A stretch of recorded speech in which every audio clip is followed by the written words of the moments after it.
Hey everybody, it's Jordan Angeli. Welcome to week 10 of The Rundown. This week we're going to talk about a great performance versus St. Louis City and where this team can continue to evolve when it comes to their attacking performance. Next, Open Cup is upon us. The team has to have the right mentality going into this game, and we dig into that. And then lastly, the Colorado Rapids hit the road and go to Vancouver this weekend. A tough test with the Vancouver team, who maybe his results don't quite show their quality. It's all next on The Rundown. Here with Drew Moor. Drew, the Rapids come off a really good performance against St. Louis City here at home at Dick's Sporting Goods Park. One of the things I noticed, it was very noticeable, is the poise of the squad. How do you think that they were able to meet that St. Louis City team who's been flying with such calm nature? I think they prepared extremely well through the week. It's like they came alive. Their attack certainly came alive, and they got after St. Louis right away, right? In transition, especially with their pace, with Kevin Cabral running in behind, with Diego Rubio getting on the ball and orchestrating, Max Alves with his pace, and Brian Acosta was all over the field the entire time he was on it, but certainly in the first half, making runs in behind as well. It was impressive. It was an impressive first 45 minutes. You mentioned Acosta. He stood out in that game. He gets team of the match day.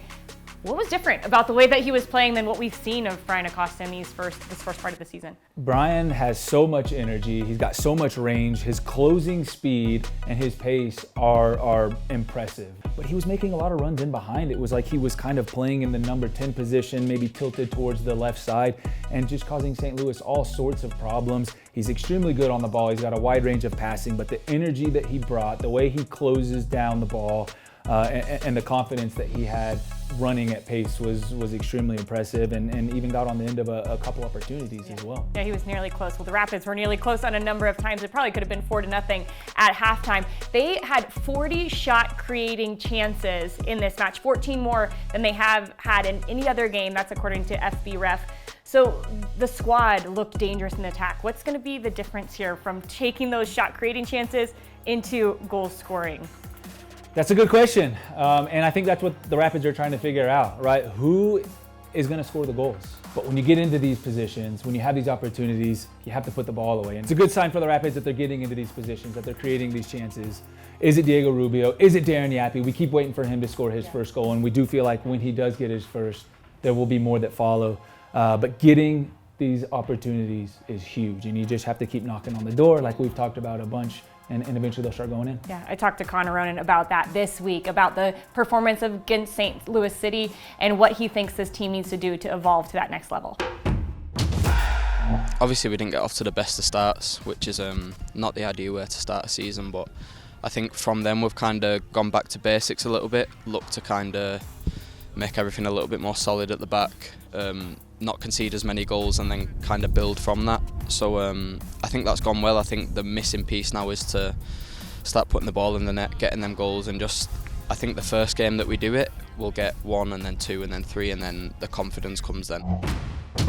Nice for the Colorado Rapids to stay in rhythm, because that's really what they've been doing over these last handful of games.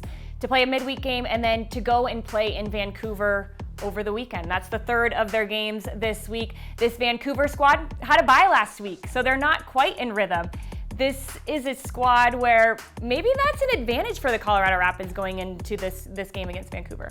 Yeah, sometimes you want to stay in rhythm, right? When you have the weekend off, it's a long break. Do you lose sharpness? Do you lose fitness a little bit? The Rapids, whether they rotate or not on Wednesday night, regardless, they're going in on turf, they're going on the road against an organized team, a Vancouver team that I feel like could be higher up on the table than they actually are with the way they've played. They've got a couple dangerous players. It's going to be a mentality battle as well. They have to go and they have to be prepared. Yeah, you mentioned where Vancouver was. 2 wins, 2 losses, and 4 draws for Vancouver. That last draw was 0-0 at Austin. This is a Vancouver squad who has some really difficult pieces to manage in their attack. Who are the players to watch? I think Ryan Gauld, who has given the Rapids some fits last season and really since he's been in Vancouver. He's a runner with the ball. He's a runner off the ball. He's got a nice left foot. And Julian Gressel, for me, is playing at an all-star level. Yeah. He kind of plays in the 8 pocket, but he wants to make the overlapping runs outside. And if he gets on the ball and he has time and space, he's going to pick out a cross. He's going to pick out a pass. But they're more organized than they have been in the past. And Julian Gressel and Ryan Gold, for me, are two players that you have to stop if you want to do well. Vancouver knows their system. They are committed to the system. But the Rapids have been good against teams that are cross dominant. But Julian Gressel, best crosser in MLS by far. So this is going to be a test for the Colorado Rapids. They go on the road to Vancouver this Saturday. Tune in on Apple TV. For Drew Moor, I'm Jordan Angeli. Thanks for checking out The Rundown.